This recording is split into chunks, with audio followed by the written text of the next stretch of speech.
gamers, and welcome to another episode of Vidja Game Hunting. My name is Ryan, aka Vidja Gamer.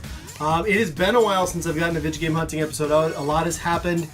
First of all, we hit 500 subscribers on the channel. Thank you so much to each and every one of you who has subscribed. Old subscribers, new subscribers, really appreciate it. Especially after me taking kind of a hiatus at the beginning part of this year. It's great to see the channel growing again. And I truly do appreciate each and every one of you who stops and watches my video. So thank you all so much. And next up, you might realize that if you've seen my other videos, this is not my typical game room. Well, sad news, my game room is dead. I have a growing family. My daughter needed a bedroom, so my game room is now her bedroom. It was well worth sacrificing though, so I'm kind of in a transition period of trying to get my collection set up in a new area of the house. More on that coming hopefully soon, but as of right now, stuff's just everywhere. It's piled all over the house. So that's why the location's a little bit different. So sorry if the lighting and everything isn't what it normally is. Not that I have like the greatest production standards ever, but I'm doing what I can here. So anyway, I thought I'd get into some pickups. I haven't picked up a whole lot, again, because of the transition of the game room and everything else going on with summer. But 2 weeks ago, I was down in Minneapolis. I went to go see a concert, Blink-182, live. So that was cool. And then on the way back, I passed through St. Cloud. They have a Pawn America still. Pawn America is my favorite pawn shop. The one locally here closed, so I had to stop as we were passing through. I've got some footage. Check that out.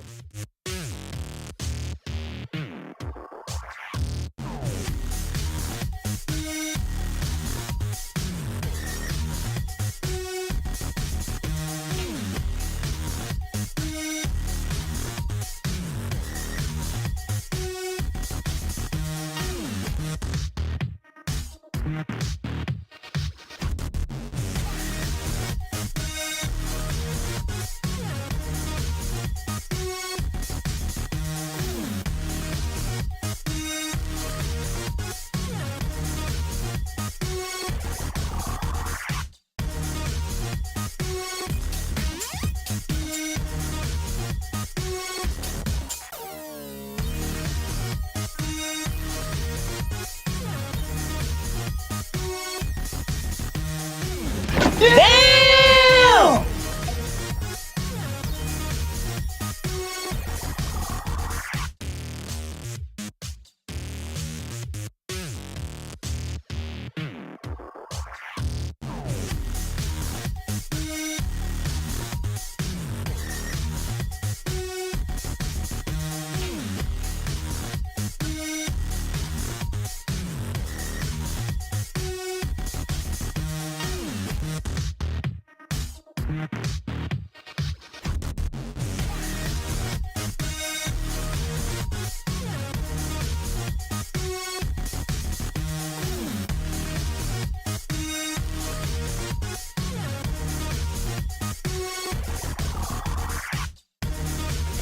So yeah, as you can see, they had a lot of games, some insane prices, but I did find a couple of things worth picking up. First up, I picked up Looney Tunes Space Race for the Dreamcast. Did not have this one. They had a price on about 10 bucks. I think it goes for about 15 right now, so I felt comfortable grabbing that. And then I also bought this Mad Catz joystick for the original PlayStation. Then when I got it home, I kind of realized that this joystick's sort of on the wrong side. Typically, with right-handed players, you would use the left hand for the joystick. It's backwards. So I don't know if I'll use that. It was $2 though, so whatever. It's Mad Catz, go figure. And then we stopped at another area store in St. Cloud. I think it's called High Score Games. I'd have to look it up, but I think that's right. Anyway, video game store, retail store. They had a lot of cool stuff. I'm not going to pay retail prices, but I did find one game there that I was happy to pick up. This is Lost in Shadow for the Wii. I've been after this one for quite a while. It seems to be right around the $20 price range in most places now. They had it for, I got it with the 10% off coupon. It was like 14 bucks, so of course I was going to grab it. It is complete. Happy to get that in the collection. And then just some other odds and ends. It's been a long time since I've gone out doing any garage sailing or anything, but I picked up some stuff along the way. Garage sale find here. I got a Frogger handheld.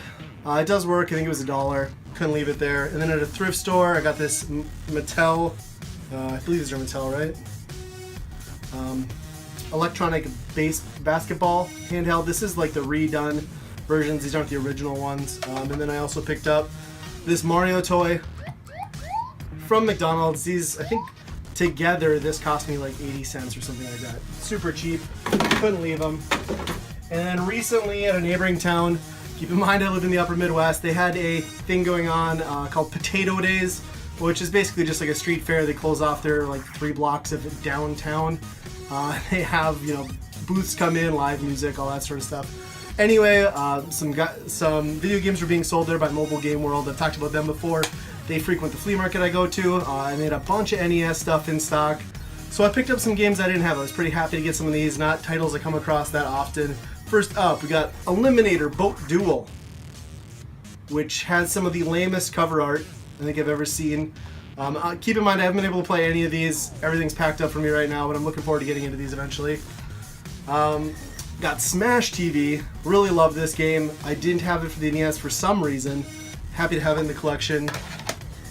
One that I was looking for a long time, and I finally got in the collection. Super happy about it. Rainbow Islands. This is actually the sequel to Bubble Bobble. Little bit different gameplay. Not as good, but still really cool. It's not a game you see a lot. Another couple games you don't see a lot. Galaxy 5000. And this is like a futuristic racing game. It says racing in the 51st century, Activision title. Looks cool. We'll see how it plays. And then a shooter, one I've never come across, I don't believe, Terra Cresta. So this one looks pretty cool. Again, I'm eager to play this. Need to pop it in the NES when I can get everything organized again. So yeah, that was it for Potato Days. It was a hell of a time. And yes, they do serve plenty of potatoes. Free French fries if you go. Mark it on your calendar next year, people. And then just some random pickups over the last few weeks. First up, I did go ahead and get the new 2DS XL when it came out. I've never had a DS. I've never had a 3DS. You know, that market is starting to get to the point where it's drying up. Games are getting cheaper. They're everywhere. So I figured, you know what? I've got a few games. I'll pick this up. It'll be my handheld. It's a cheap entry point. It's a pretty decent system. Haven't used it a whole lot. I'm not a big handheld guy, but, you know, now I can play all those DS and 3DS games that I haven't gotten to.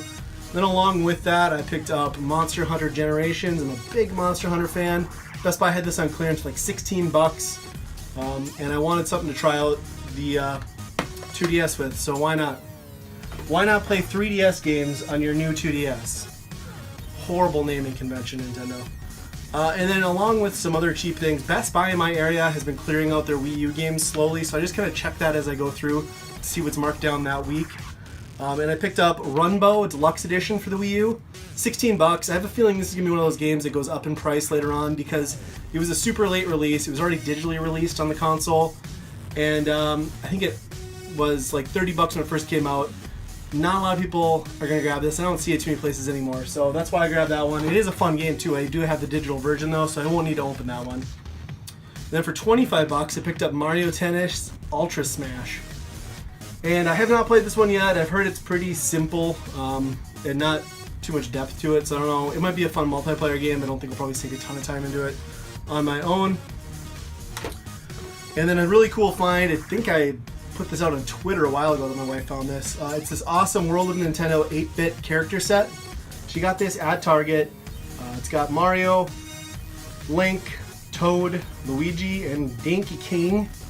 Really awesome. I had most of these figures individually already, but just one nice set to display on the shelf like this.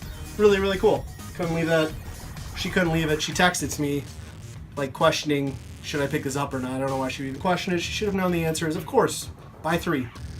And that is it for games, guys. But I did want to touch on one vinyl pickup. If you don't like vinyl pickups, just go ahead and skip this. But I want to talk about this because it's a band that I really love. This is actually my favorite album of 2017 so far. This right here, this is Remo Drive. They are an unsigned band out of Minneapolis, emo/pop punk, heavier on the emo side, really sarcastic lyrics. Great album. It's their debut album. They self-published this, got the vinyl release. They did 500 copies, 200 of a limited version, which this is. It all sold out in 10 minutes, so not too many people have this one in vinyl anyway. Check them out on YouTube, check them out on Bandcamp, wherever you need to. Really funny guys, like I said, the music's super catchy, great album, my whole family's into listening to it. And you can tell they got a good sense of humor because their debut album they've named Greatest Hits. So if you can't appreciate that, that's pretty good stuff. Again, maybe they're not for everybody, but check them out. I wanted to share it with you guys. And that is really all for this short little episode. Thanks for hanging in there. I'm going to try to get back to more regular content as I start building back out the game room area and doing some other things. So, as always, thank you so much for watching, and I will talk to you next time.